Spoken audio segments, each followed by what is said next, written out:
think they can. I don't think they can lean over and grab the mooring line.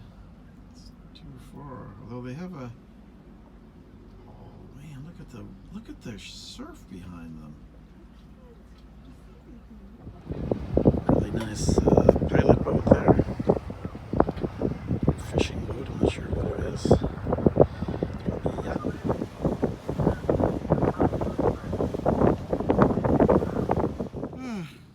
So it's finally sunny. Yes, what is this?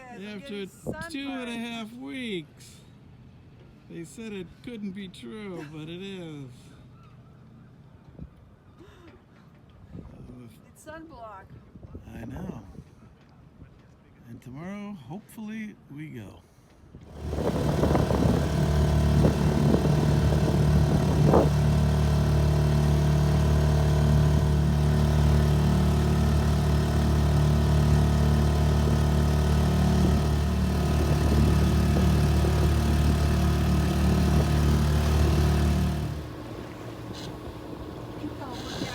We're finally leaving Falmouth.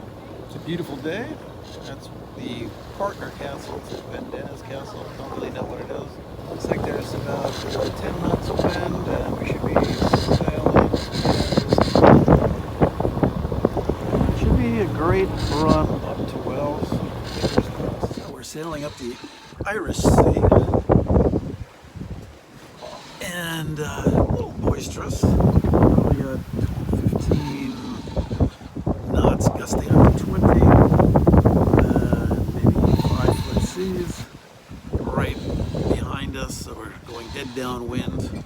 But considering the weather that's been here, it's nowhere near as bad as all that. This is like, I guess this is called mild weather in the Irish Sea.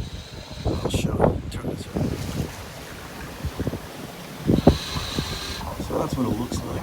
Not too bad, really. Every once in a while, a bigger wave comes along, rolls us pretty good. And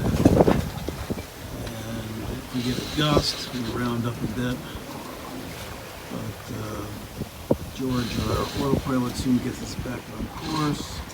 I think Helena had the worst watch. I think she had a hand steer for a while. Which is too bad, just because. That's one of those waves. Just the autopilot couldn't keep up with the kind of confused waves, I guess. So she had a hand steer a lot to get us back.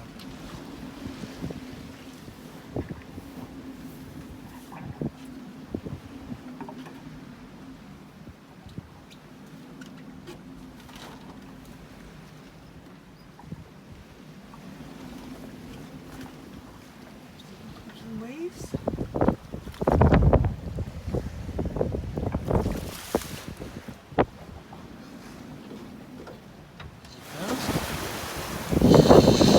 Big winds comes big waves, but I better take a reef. So actually took 2 reefs. And so we're down to about, I don't know, not even half the sail. Much less than half the sail, about 30 sail probably.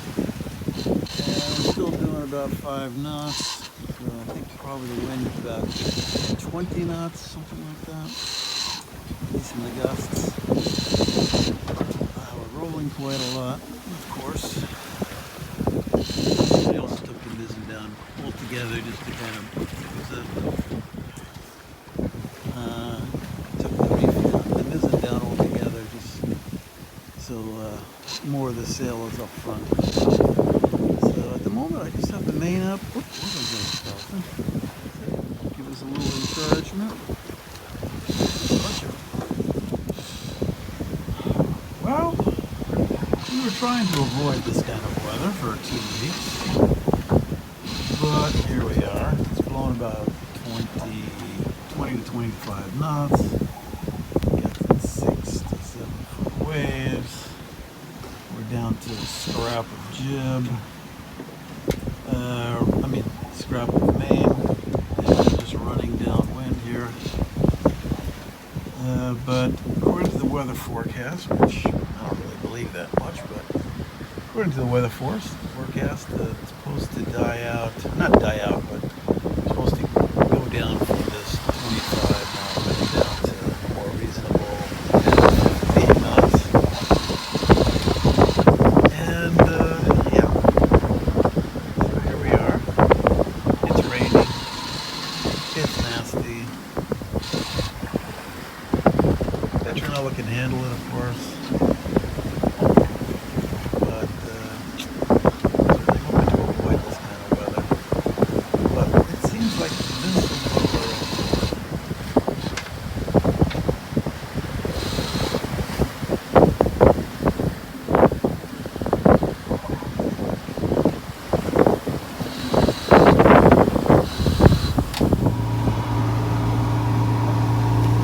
So we're about 6 miles away from Milford Haven.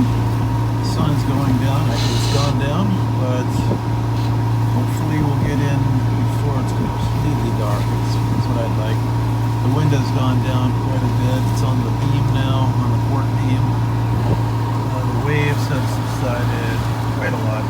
Still 3 or 4 foot waves, but nothing like what we had before. And it should be a fairly easy entrance, I hope. I don't really know, but the guidebook says fairly easy, so that's what I'm hoping for. Well, we made it to Wales, South Wales, Milford Haven.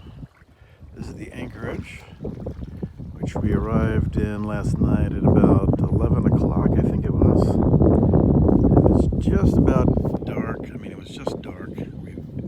We missed catching the last bit of light by about an hour. So we had to enter the dark, which was a bit scary, but we had a big flashlight, and there really wasn't too many boats here. There were a few boats that left, but there was plenty of room for us, and it was blessedly calm after the boisterous trip that we had. It's a nice beach. I think there's a marina. Small town. I don't know if we'll get ashore, but anyway, it's really nice to be here. So that weather wasn't anything like we expected. There was just enough to lure us out of Falmouth, and then after we rounded Land's End, wow, it was quite a lot of wind and a lot of seas. But we did arrive here about 11 hours earlier than I expected. So rather than anchoring this morning, we anchored last night, had a great night's sleep. I think I slept 11 hours. And yeah, we are out of Falmouth and in Wales. Alright, so here's the problem out on the end of the bowsprit. Our roller furling drum is in 2 pieces. You can see there's like a split here, just so the 2 plastic pieces can fit around the whatever it is, the internal part. And you can see right here that this has separated. And what happens is when you're letting the line out, somehow this line ends up getting underneath here. It gets caught inside of there, and then it wraps around underneath, and it's a real hassle. So you basically it gets jammed, and then you can't get the sail in or out. Big problem, but it looks like a simple solution. I think I just need to put something in there and straighten that out, and then I might do something like put a piece of duct tape on there or something, just to make sure it doesn't happen again. So I gotta see if I can pry that apart here. See if I think I can do it one-handed. Let's see. I'm just gonna try to put a screwdriver in here and pop it together. There we go. That's all it requires. But you can see it's not quite sealed. Alright, so I found some nice black duct tape, 3M duct tape, so quality stuff. And it kind of blends right in. Nobody's even going to notice it. I fixed it this way. And I think it's semi-waterproof, so maybe we'll have to replace it once or twice a year. But yeah, better that than